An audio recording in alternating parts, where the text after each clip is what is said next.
Hey guys, welcome back to Mindful May. Today we're talking about the Wildflower Playmat Pattern, which is a PDF pattern that I have available on my Etsy shop. And today we're going to talk about how to put it together. All the details will be in the downloadable PDF, but I wanted to cover the options available in the pattern. Option 1 is for beginners to use a pre-made quilt. This is a quilt you can find at a thrift store, an estate sale, maybe it's been passed down to you. This is the easiest way to make this pattern because all you need to do is cut a circle out of the quilt and then bias bind the edge. You'll need a few yards of bias binding. Again, everything's in the pattern. If you're a total beginner, I do recommend buying already made bias binding. There is an option to make your own and several tutorials on YouTube on how to do just that. That is option 1 for total beginners. Option 2 is to self-quilt. This means cutting out the mane, the batting, which is the middle kind of puffy piece, and then the lining or the backing, and then quilting all 3 layers together. This is more of an intermediate level. You definitely can do it if you're feeling like a confident beginner and you just want to go for it, or you have a specific fabric you want to use. You can definitely try it, and I hope to guide you through it step by step.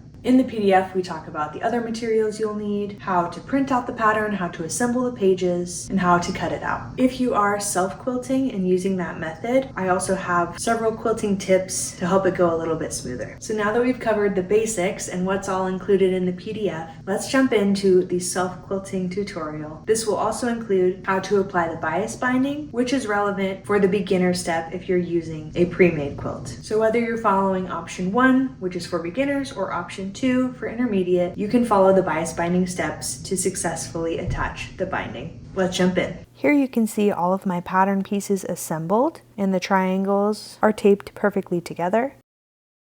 They should go in order of A, 1, 2, 3, B, 1, 2, 3. And then you will cut out the quarter circle.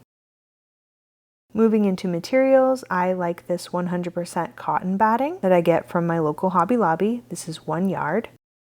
For my main fabric, I am using this floral pattern. For my lining fabric, I have this cream muslin.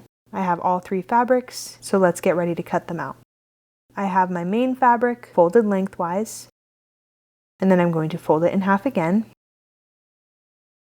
When in doubt, I always like to practice on a piece of paper just to make sure that I have folded everything correctly.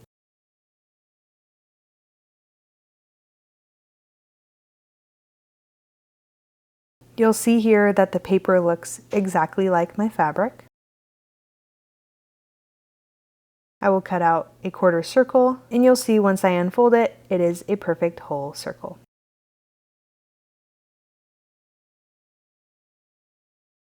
Taking the corner of the pattern into this folded corner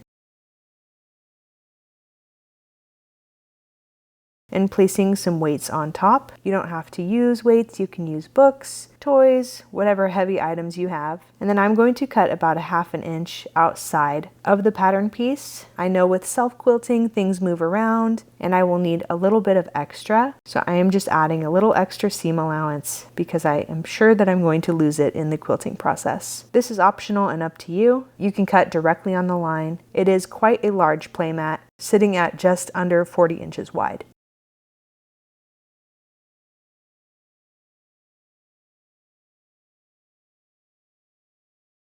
Here is my main piece. We will do the same step on the lining piece.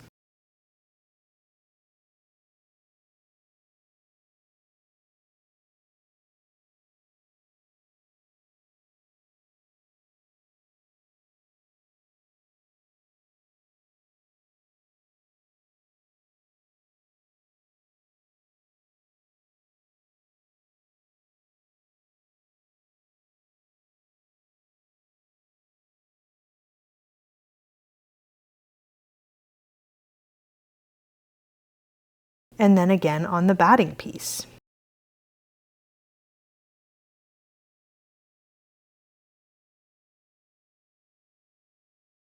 Until we have all 3 circles ready to go. With your main piece facing down, you'll center the batting right on top of the bad or wrong side of the mane.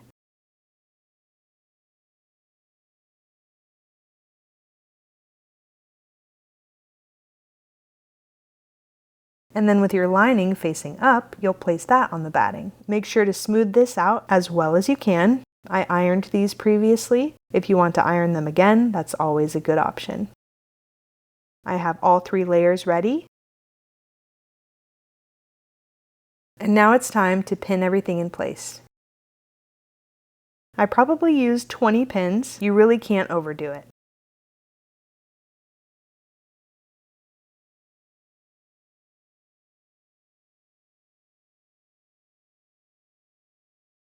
Now it's time to mark the lines for our quilting. Starting at the center with the fabric marker, I'm making a line and then marking points to the left and right of that line at 3 inches. I'll make a few marks all the way down and then connect those marks with another line. This is how I know my line will be straight.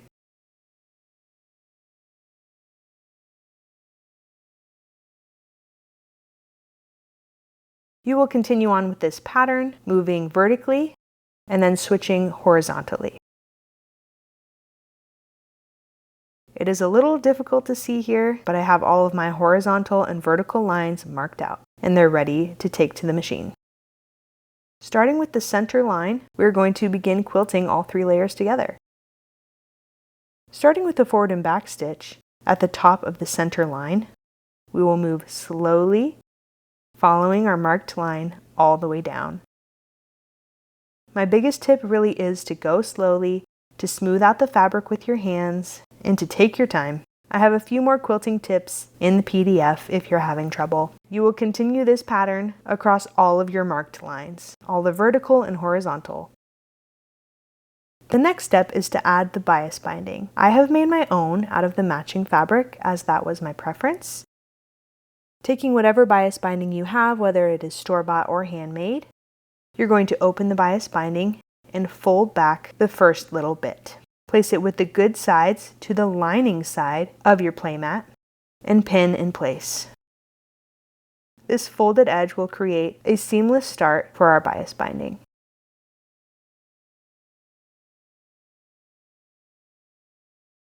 You can then pin the remaining bias binding around the edge or just free sew, sewing right in the ditch of your binding.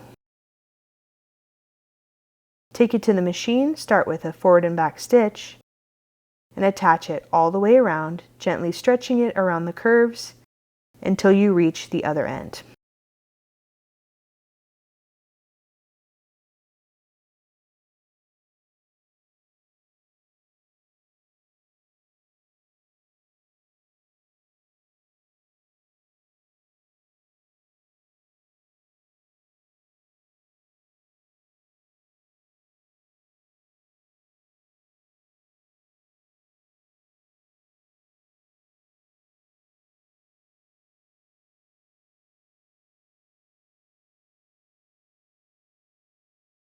Once we reach the other end, you will overlap the end of your bias binding over the beginning where you started and sew directly over it. Cut your threads.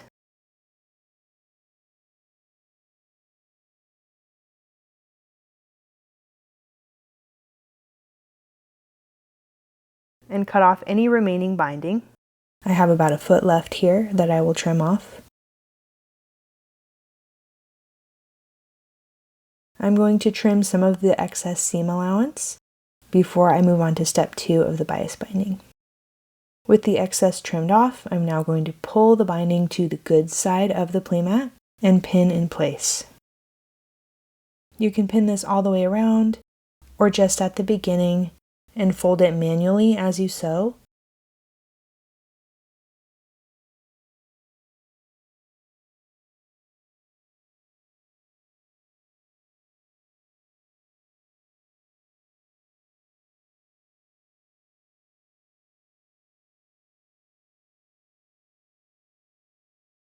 Starting at the spot where the bias binding begins and ends, you'll sew all the way around, attaching the bias binding to the playmat.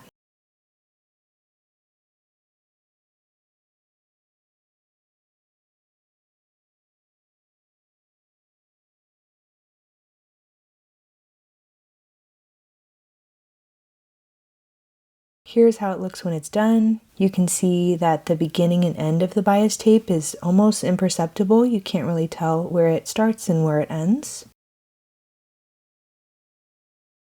And your playmat is complete. This is how it looks from the front and the back.